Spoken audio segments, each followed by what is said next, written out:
Oh, hey, Chris. Hey Chuck, how are you? It's fantastic. Here we are again.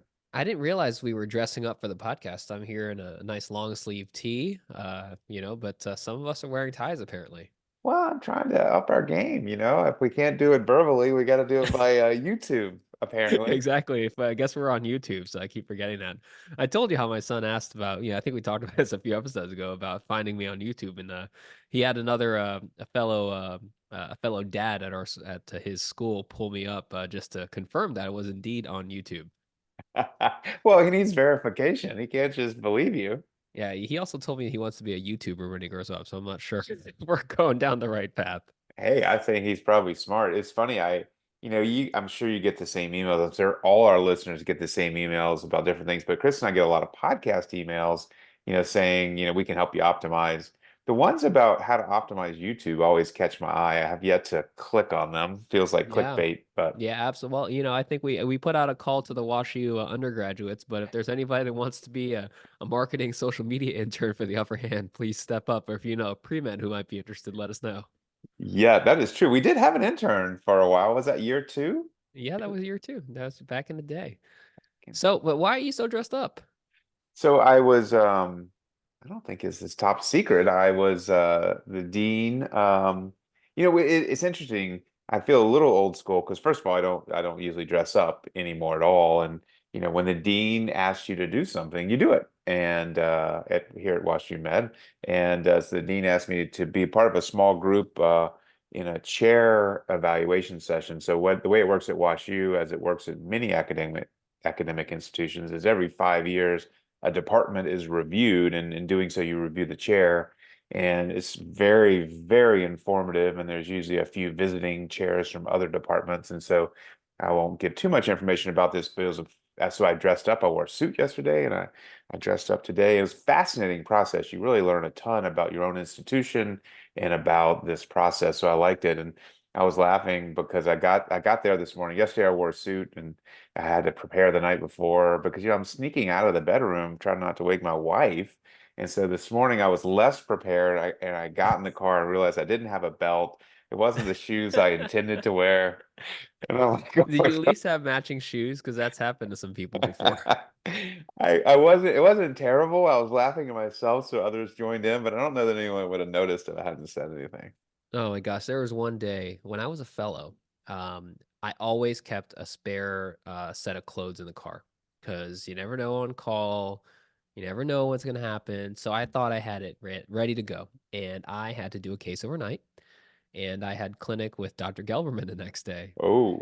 and I had the clothes, I didn't have the shoes. So then all the entire clinic was about how I was wearing joggers in the clinic. I mean, and if you've ever been in clinic with Dr. Gelverman, you know that he knows how to push those buttons. And, oh Oh, he man, can push them. it was Dr. Gelverman. It was his medical assistant at the time, just kind of, and she still reminds me to this day about that, about that experience. So yeah, you want to make sure you have everything laid out. I think a lot about this, and I don't know if we've talked about it, but it doesn't really matter. There is something to dressing the part. And if wearing scrubs is dressing the part, then I dress the part. But if that doesn't qualify for administrative roles, I just don't dress the part. And there is no doubt when I dress nicely, it's different. It makes you feel different. I think you interact a little differently. There's something to it. Yeah, absolutely. And I think I still have trainees who come to clinic in between cases, and they're like, "Is it okay if I'm not dressed up?" I say it's totally fine, but that would not fly with other attendings in the past. And when I say it's totally fine, I totally mean it's fine. I'm just happy you're there. Yeah, I totally agree. And then, but the flip side of that is we can't complain about the casualization, if that's a word, of our field. I know there's a little taboo around ties and infection and stuff, but we can't make it okay, which I agree with you. I do as well, and then complain about the lack of formality and some of the things that we're seeing. Because some of those other things bother me, but you kind of just take it all or take it or go back to the olden days. Times are changing. So have you been pretty busy otherwise? I've had quite the week, to be honest with you. Yeah, tell me about your week and then I'll fill you in. I know you have. I think there was a flight cancellation somewhere in there and you had to make up Yeah, for it. last 2 weeks were a little tough. I've loved going to the American Society of Peripheral Nerve meeting, which was in Nassau this year, and it was a great meeting. Had a great time connecting with everybody. Gave some talks. The lab presented some research. I really impressed with what our partner David Brogan has done in terms of getting the lab off the ground, and then on our side doing some great clinical research, multi-center stuff, much along the lines of what you've done with Could. So it was awesome. Great time. Got some time to hang with the kids and everything, which was really fun. And we were super excited to come back on Monday, MLK Day, which was a holiday, at least for the clinics. And then that winter storm, I can't remember the name. Was it Winter Storm Heather? I can't remember whatever the name was. Totally hosed us in terms of getting back. I was supposed to come back and have a 2-room OR day on the day after MLK Day. That got canceled because I could not come back. And it's really fun calling patients from an airport on Monday night saying your surgery on Tuesday is canceled. Some of which were super understanding and said, yeah, just get home safe, doc. Others were saying, so when are we going to do it? So it's, and it all worked out.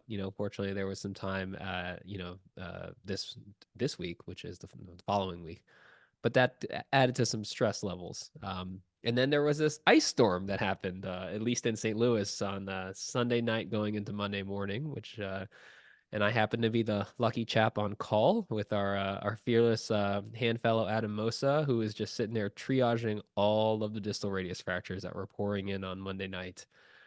So yeah, like the clinics, at least in St. Louis, when you have ice, the clinics, you never know who's going to show. You start with a certain number, you end up probably about 20% lower than that, and a bunch of reschedulings. And so anyway, that was the start of the week. I can go into it more, but it's been a week. Yeah, so it is interesting. So it was a real ice event, and I was up early. I had clinic that day, and I was up early. I'm a Southerner. Gives me a little anxiety. My wife laughs at me being a Yankee, but I got up early, and my driveway was a sheet of ice, and it was absolutely the classic black ice. You couldn't see it, so I'm like, I know what's going to happen later today. I made it into work and. I had 60 some odd patients on, and a little more than half made it. The half that made it, super grateful. And it really, the effort, to go to work that day rather than staying home, it means something. And the patients that were there I connected with felt really good.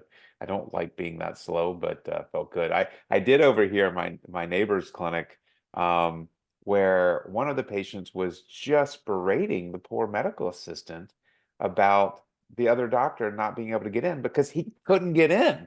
And it's like I get it, it's these appointments are hard to come by and it's a big deal to come into the doctor, but you also got to be safe. But I think you were super busy, it sounds like. Yeah, so that rolled into Tuesday, which was a 2-room OR day, and then Wednesday was a makeup 2-room OR day, which included some of those fractures. We had 2 distal radius osteotomies on the books for one last week and one this week, which is uncommon. I usually do one every few months or whatever. And then on top of that, we had 7 acute fractures we fixed. That just rocking and rolling. So we were like, do we have enough plates? I was like, let me spread these cases out so that the poor rep has a little breathing room. The poor rep. The rep was having the best day of his or her life. Yeah, I don't know about that. It's a contracted plate, so it's not that great. It's, like we all, hopefully we all have an internal barometer that says with this fracture, I operate or I don't operate. But there's a little gray area, and my guess is you were probably searching for reasons not to operate rather than do 10 or 12 fractures. Oh, I sure tried to triage, I'll tell you that. So, yeah, it's been busy, but it's not a sustainable pace, but it's sometimes you got blips that you just got to get through, and I'm excited. Actually, I've been really excited about some of the research stuff that we're doing. Uh, Oddly enough, there was one morning this weekend where I woke up wanting to write a grant, Whoa, which, yeah, exactly. So I can't say that's ever happened to me. the clinical work this week surely cured me of that a need right now, but I've got some work carved out for the coming week. So anyway, we should get in the episode. Before we do, probably should thank our first sponsor. Absolutely. The Upper Hand is sponsored by PracticeLink.com, the most widely used physician job search and career advancement resource. Becoming a physician is hard. Finding the right job doesn't have to be. Join Practice Link for free today at www.practicelink.com/theupperhand. So we love it when you, the listener, write in to us, and we've got a number of super interesting questions, clinical questions that we'd like to respond to, expand upon. So please email us anytime, and Chris is going to tell you the email address. It's not hard. It's handpodcast@gmail.com. But yeah, the mailbag stuff is super interesting. I'll let Chuck kind of lead off with the first one, because it does pertain to a paper in which he was the senior author. Yeah, so a little background. We have been using, and I am not aligned with any of these companies. I have a distant history of working with Arthrex, but we have been using the internal brace for as a suspension plasty for CMC arthritis, and started doing that 2017 maybe. And a lot of folks in our group have been using that same technique. And so we started two projects. One was a retrospective look, and we started that during COVID, and the other was a prospective look, prospective randomized trial, which we all know is not very common in hand surgery and is challenging to do. So we submitted our retrospective look comparing the two groups, that is standard LRTI versus the trapeziectomy with suspension using the internal brace. And then we also have recently submitted our prospective randomized trial between the two groups. And the first paper was published in JHS Go, excuse me. And there are flaws in the manuscript, and I was grateful it was published in JHS Go, and was a good question sent in. So, why don't you, if do you want to talk about the question first? You want to tell us kind of a high level summary of what you found in the paper? Well, what we found in the paper was there really weren't fundamental differences in outcomes between the group. And I think that's a fair summary. And those of you who have done or read about CMC arthroplasty and the various techniques will not be surprised by that finding, because it seems like about everything we do provides good outcomes. When I see a patient today, I give them the two options. And I say the LRTI, and I do a classic Burton and Pellegrini LRTI where we harvest the FCR, excise the entire trapezium, use the entire tendon through the base of the metacarpal to suspend the thumb metacarpal, and then create an anchovy or kind of ball of tendon to place where the trapezium used to be. I give them that option, and I give them the suspension plasty. And the question, and I don't know that we necessarily need to read the question, but the question was around the technique we specifically use with the suspension plasty with the internal brace. And so what's interesting is, as much as I try not to bias the patient, I think the conversation biases the patient, and 80% of patients choose the suspension plasty with the internal brace. I'm curious as to your conversation, and do you even offer an LRTI? Yeah, I mean, I think, well, first off, I'll offer an LRTI if that's what they've had on the other side by me or more likely somebody else, and they're happy with it.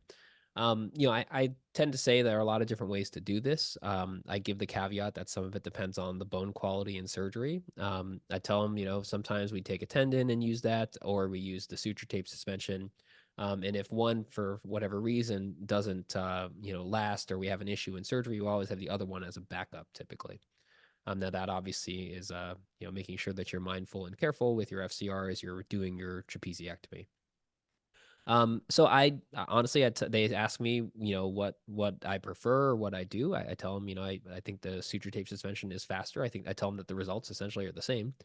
But it is faster in terms of the OR. And I think that if you truly ask people about harvesting an FCR, I don't think they love it. I think there is some soreness, some additional pain in the short term. And for some people, that's enough to kind of tip the balance. I think we have to be good stewards, and I think cost is an important part of it, particularly if you're operating in a surgery center that is freestanding and where the implants are technically, coming out of your overhead. It's probably a little less directly influencing the surgeons that are in a bigger institution with a more of an academic practice. Yeah, and then we get into the how you truly calculate cost, because OR time matters. And then the second issue is return to work, return to activities. And so the fundamental difference, which always is the factor that captures the patient, is how quickly you can get out of a cast. And right or wrong, I cast patients for 4 weeks after LRTI, and there's been studies suggesting that number could be shorter, and it absolutely could be. But I cast patients for 4 weeks with a suture tape suspension plasty. I get patients in therapy 5 days after surgery. They are moving and using their thumb. Doesn't mean all their pain is gone, but they're moving and using their thumb and taking a shower, and that's a really big selling point. Yeah, absolutely. And I think, in our last podcast with Macy, we talked about the post-op rehab after something like a suture tape suspension. And she mentioned, like, for all these, like, you don't want to push it too much in terms of generating pain, because this is a surgery that is largely geared towards pain. And I feel like she is probably slowing down our patients more than they want to, because she understands the benefit that'll have in the long term for them. I don't know. I mean, I guess, one of the limitations of the work that you've led for our group is that, the therapy protocols are very different for the two. And like you said, there's been work from other groups saying that even for an LRTI, the classic Burton Pellegrini, like, you could go a little bit faster with the rehab. But I think that our group chose not to include that as, an earlier rehab protocol, because it would vary from our clinical standard of care. And ethically, it was kind of like, we didn't want to get into that for the RCT. But I mean, why do you think that you can move people a little bit earlier after a suture tape suspension? So for me, the time zero strength is there for the suture tape. And if I'm going to create an analogy to another surgery, it is excision of the trapezium and K-wire pinning of the thumb metacarpal to the second metacarpal, which we don't do because patients hate that pin.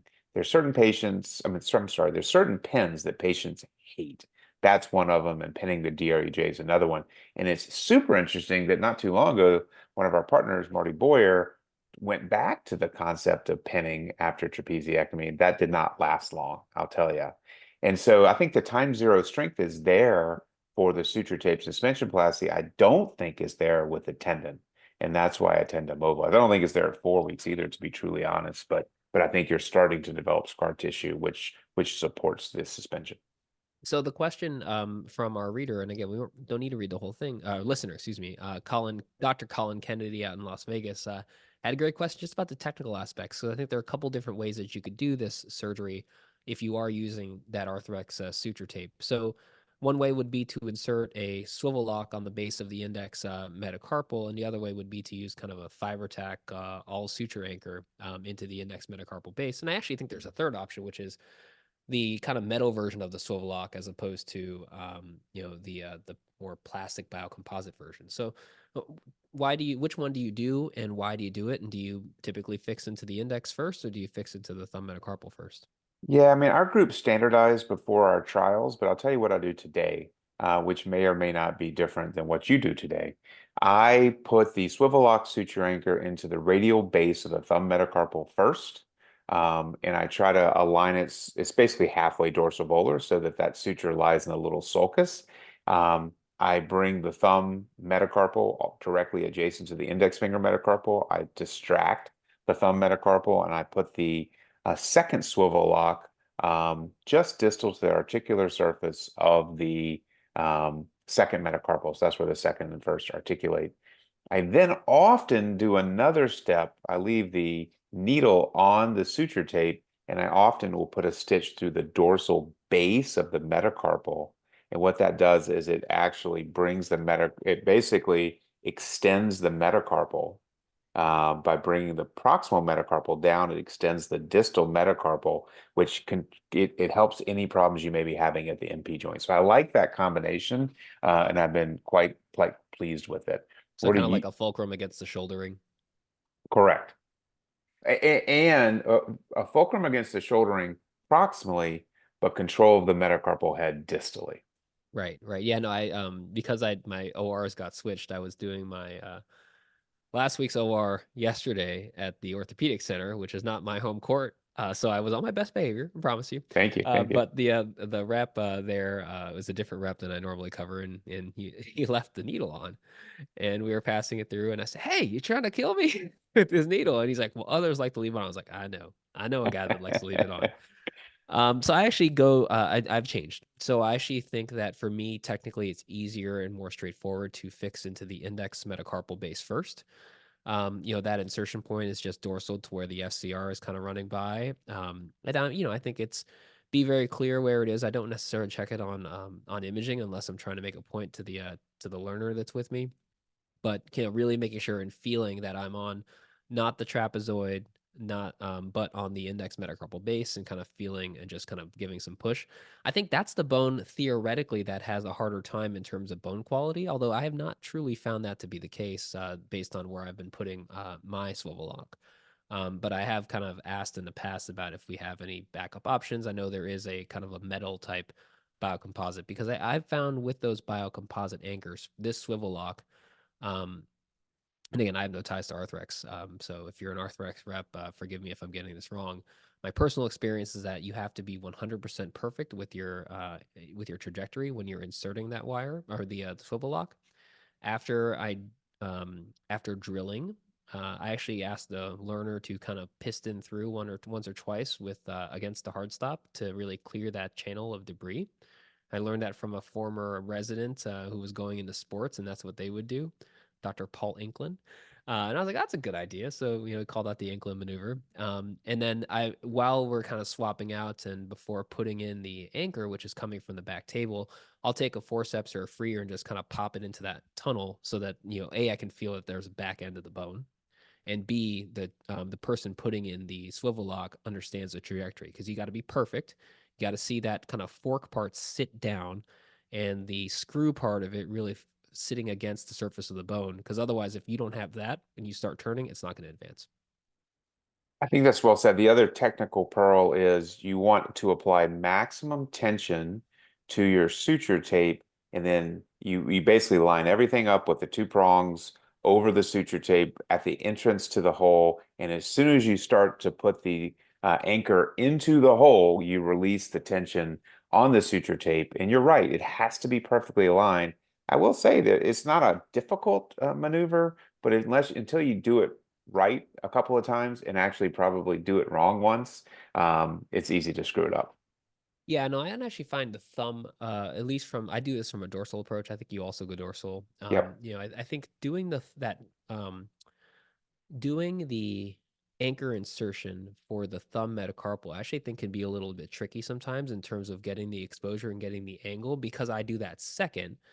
I'm then kind of canting out the thumb metacarpal base radially in order to get the cleat or the fork of that thing lined up and pushed down. And then I'm going in and getting it into the position of, traction and adduction, which can make it a little bit harder for the person who's putting in the anchor to follow that move as I get you started and then I move it. And we have to kind of be in sequence, which is great towards the end of a rotation.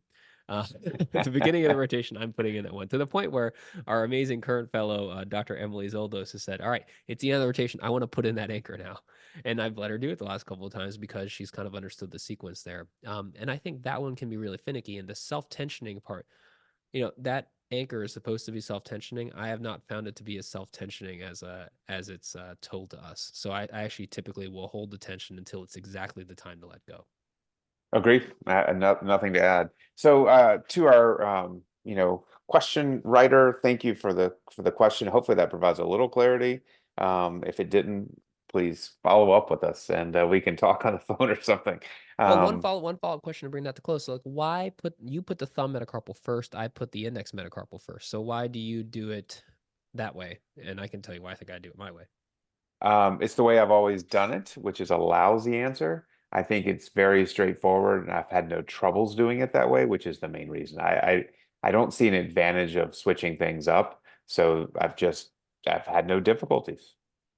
I just like working from outside in or inside out, excuse me. So working from the deeper surface and then kind of, and then so then I can, I like to see, at the very end kind of where things are lying, but you can do it a lot of different ways. Have you had any experience with using the kind of metal version of the swivel lock? I've not. I've only used the composite, and like you said, they have worked well for me. I've not had an issue with strength, no matter how osteopenic. So yeah, I've been happy. The only thing I'd say is, in terms of osteopenia, I tend to check the bone before we open the kit.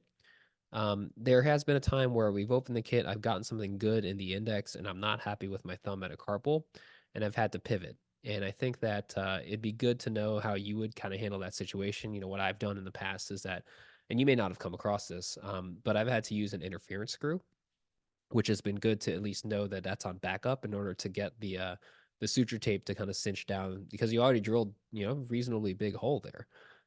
So you need something in there that's going to hold it if you can't get that swivel lock to sit. Yeah, I think that's a very good option. You could also probably, if you left your needle on, you probably could literally put a needle through the bone. It's a big needle, and unless the bone is super wimpy, I think you could make that do. And even if you had to go through your hole and out the articular surface, and then tie it to itself, I think that would work as well. Right, right. Always nice to have a free needle around too if you've already cut it off. So, True.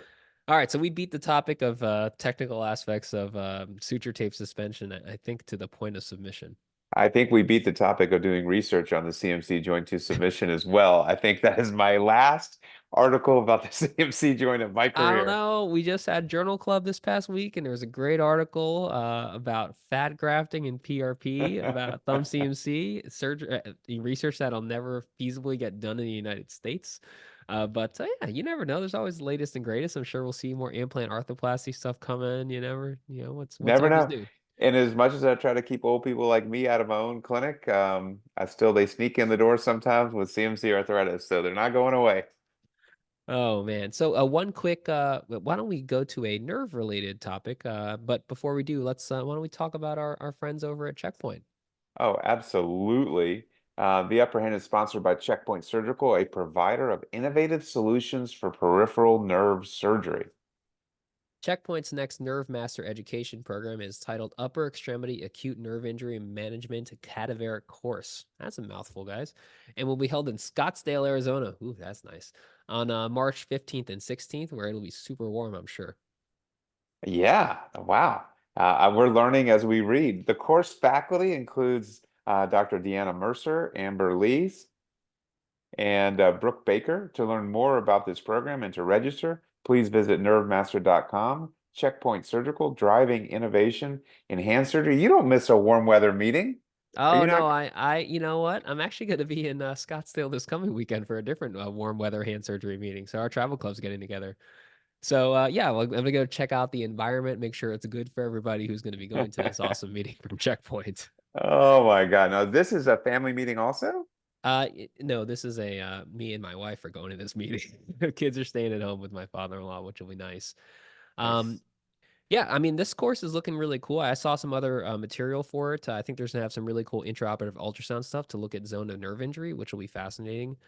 Checkpoint's also been kind enough to sponsor our WashU peripheral nerve course, which is coming up. That not officially part of the copy, but I want to plug the course. It's going to be April 5th to 6th here in good old St. Louis in Missouri, in the middle of the U.S.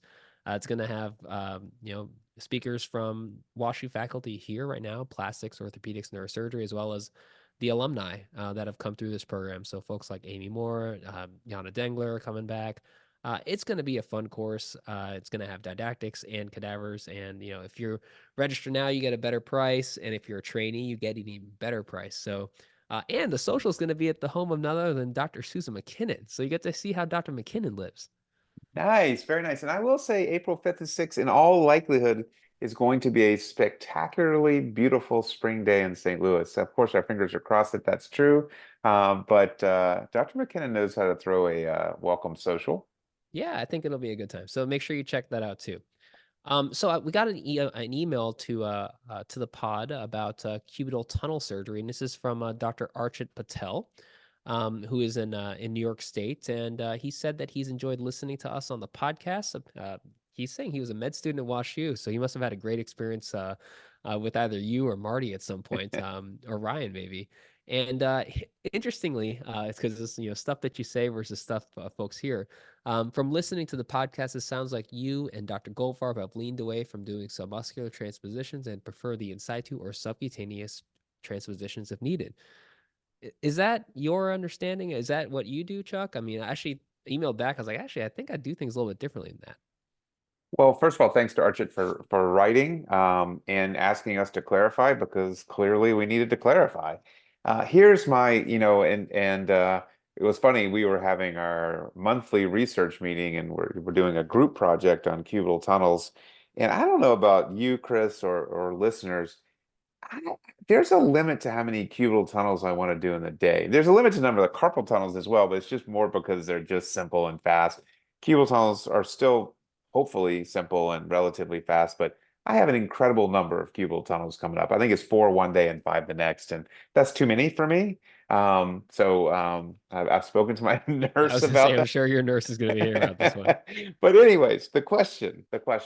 My population tends to be adolescent to young adult.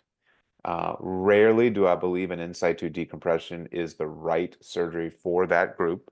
Um, if in a slightly older patient, the nerve is absolutely stable, as demonstrated clinically by palpation, as well as by ultrasound, as well as intraoperatively, I will start out and plan to do a decompression and stop. That is less than 10% of my current patients. I would say 80% of my current patients are subcutaneous transpositions with that fasciocutaneous flap, and 10% are submuscular. I rarely have the older patient with more severe cubital tunnel. I have had a couple recently. Did a nerve transfer recently for that, but the vast majority of my patients, and I look forward to hearing Chris's clarification, the vast majority of my patients are subcutaneous. So what's your threshold to get into that 10% where they get a submuscular as opposed to a subcutaneous? I am a believer in patients with severe cubital tunnel doing everything I possibly can to help the patient. Even though the literature in my reading is not completely clear that submuscular is better, I believe it is. I think it is the best operation, but I believe it comes at the highest cost. And it's not just intraoperative time, it's not just discomfort or recovery. I just think I don't love that concept of cutting muscle. But if a patient has more severe findings, then certainly if they have atrophy or static two-point discrimination changes, for me, that's an indication to really think hard about doing a submuscular. Yeah, no, I've tried to. I think those are. I think that's a great algorithm, and I think a lot of people probably have similar thoughts to you. I mean, the price of a submuscular is there. I do think that the additional discomfort of that surgery is substantial. To the point where if people ask me what the recovery feels like, I've learned it's kind of to get over the quote cutting and sewing of the surgery is probably 4 to 6 weeks for a submuscular, and in situ is much shorter, and in a subcutaneous is somewhat in the middle.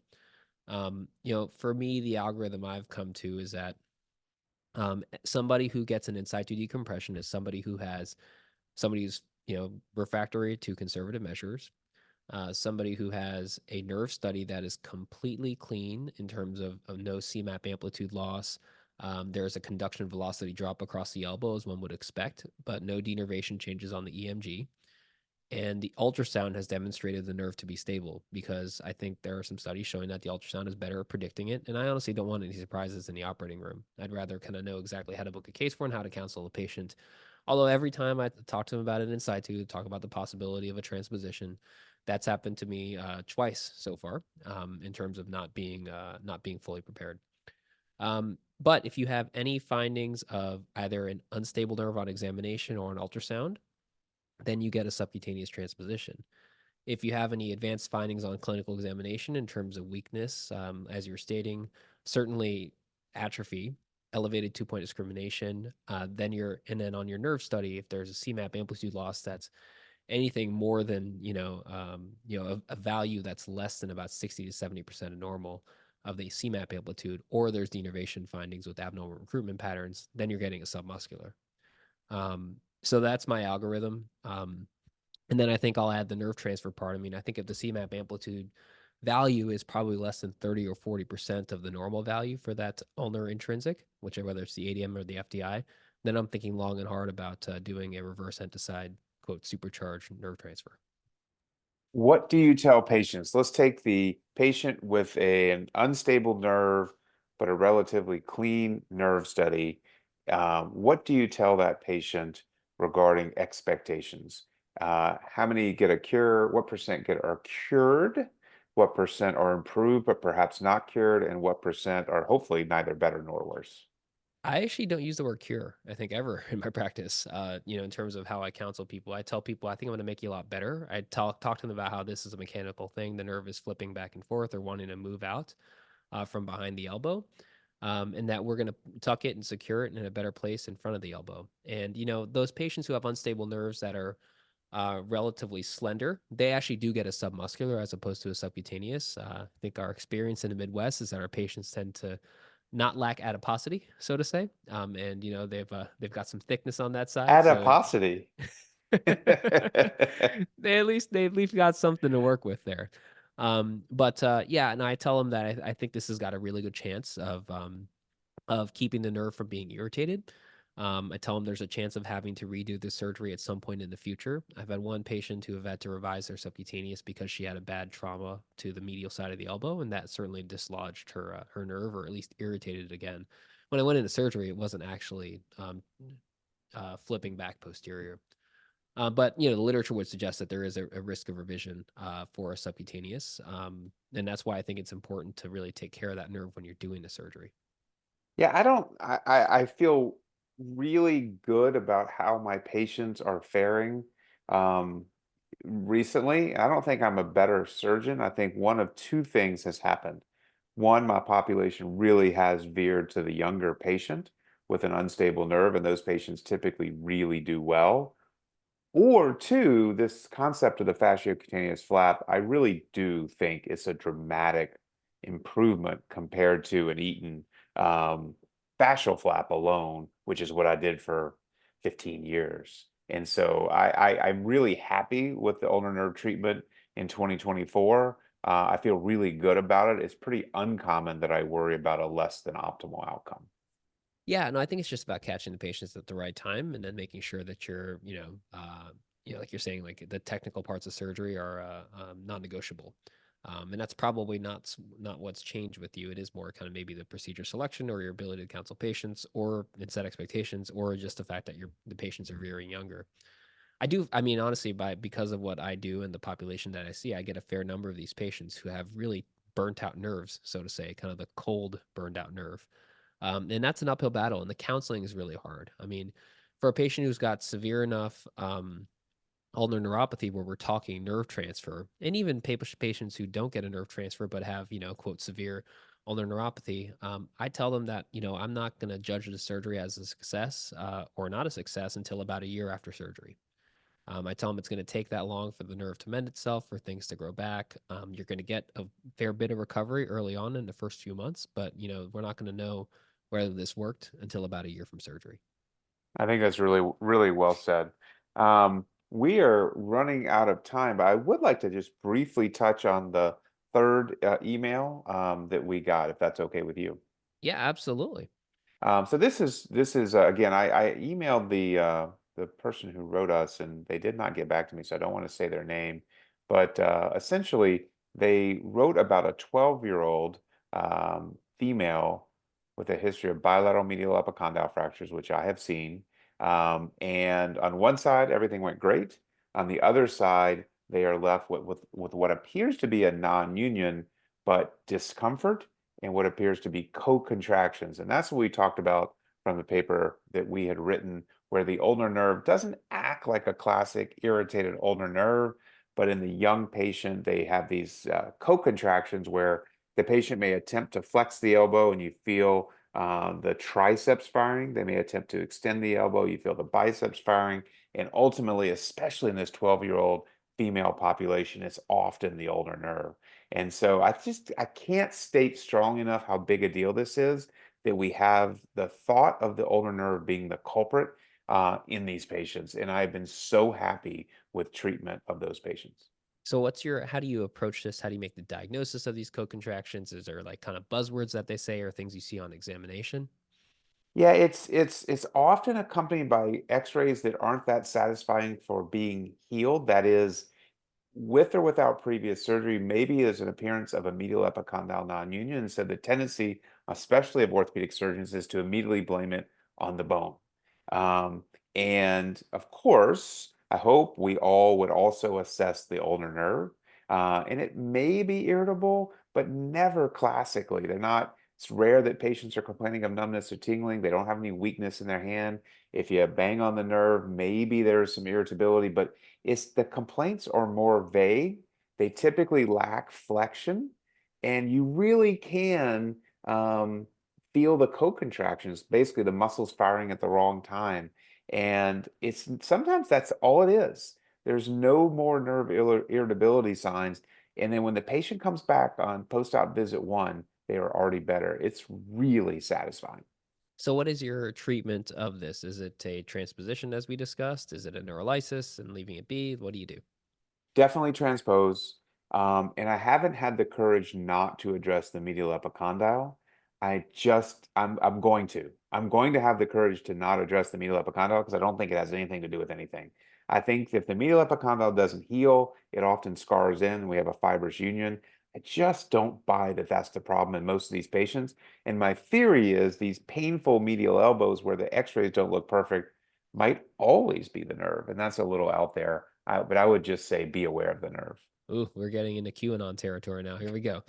So is there any way you could test that theory? I mean, could you block the ulnar nerve before surgery? Would that just kind of anesthetize that area too? Would that I mean, is that one way to think about how to do it? And how quickly does co-contraction stop after you've transposed the nerve? Good questions, spoken like a nerve surgeon. I wonder if, I mean, this is not the population to anesthetize in clinic, unfortunately. So I don't know that while it's a good idea to lidocaine, around the nerve, I don't think that's probably something I would choose. I do think post-operatively, the co-contractions are gone at the first visit. I don't try to mobilize those patients immediately. I tend to just let them rest for 2 weeks and then come back and start mobilizing. And it's usually immediate improvement. And typically a subcutaneous or a submuscular transposition in this Subcutaneous. younger group. Yeah. Subcutaneous. So I Okay. just don't like going submuscular in the younger group, Right. especially without real nerve findings. Right. And especially if they're younger and active and potentially going to compromise that good old flexor pronator mass. Yeah. Well, that was a fun episode. So if anybody made it to the end and wants to submit some questions, happy to do another mailbag episode. So handpodcast@gmail.com. And then let us know if it's cool if we share your question on the air. And yeah, go leave a rating and a review. Love it. Great to see you. Have a good night. Good seeing you. Take care.